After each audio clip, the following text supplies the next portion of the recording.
Le ministère de l'économie forestière devrait en cette année jouer pleinement son rôle pour rehausser les indicateurs macroéconomiques du pays.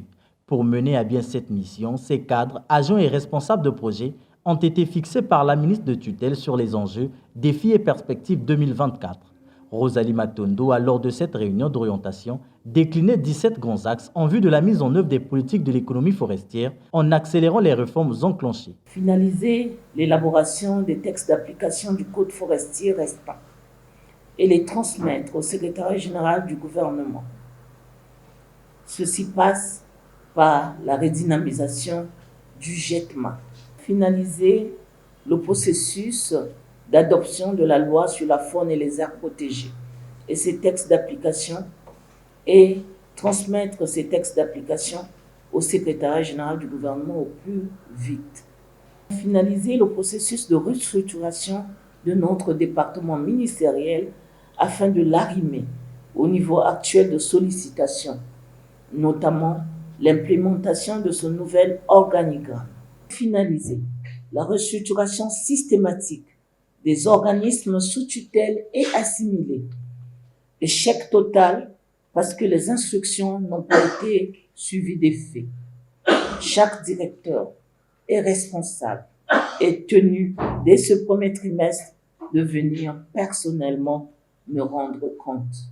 Nous devons finaliser la renégociation de toutes les conventions forestières. Nous devons lancer les études économiques sur le partage de la production des grumes et sur la création de la société Bois du Congo afin d'implémenter toutes ces réformes. Les agents et cadres vont assurer l'opérationnalisation d'un certain nombre de projets. Il s'agit entre autres d'impulser la décennie mondiale et africaine d'afforestation et de reboisement décrétée par le président de la République. Elle a en outre annoncé l'organisation en juin prochain d'une conférence internationale sur ces questions. Parlons de l'initiative de la décennie mondiale de la forestation et du reboisement.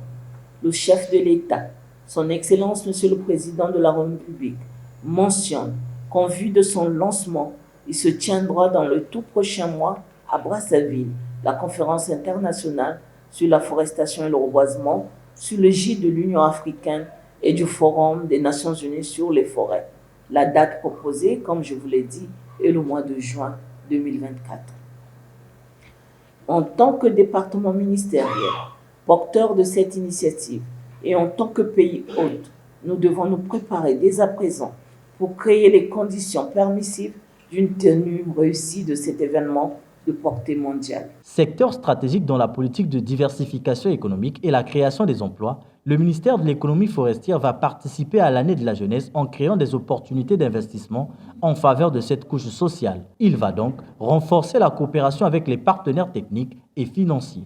Il nous faut réitérer l'appel à ces partenaires techniques et financiers en vue d'un accompagnement plus efficace et plus conséquent à notre pays afin que notre secteur d'activité participe à la résorption du chômage des jeunes en cette année 2024, décrétée année de la jeunesse.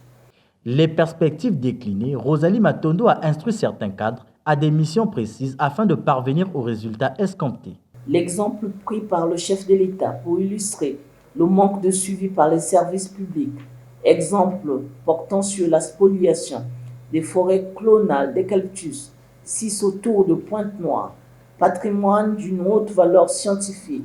Cet exemple, disais-je, nous interpelle à plus d'un titre quant à la nécessité d'un suivi permanent et rigoureux des activités qui impliquent la sécurisation de notre patrimoine forestier national.